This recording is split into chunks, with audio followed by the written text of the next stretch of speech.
అతి పరిశుద్ధుడా స్తుతి నైవేద్యము నీకే అర్పించి కీర్తింతును.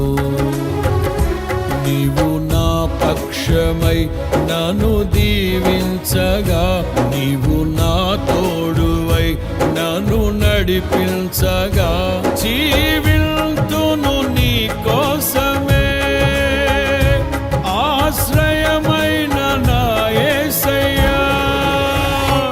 అతి పరిశుద్ధుడా స్తుతి నైవేద్యము నీకే అర్పించి కీర్తింతును. అతి పరిశుద్ధుడా స్తుతి నైవేద్యము నీకే అర్పించి కీర్తింతును.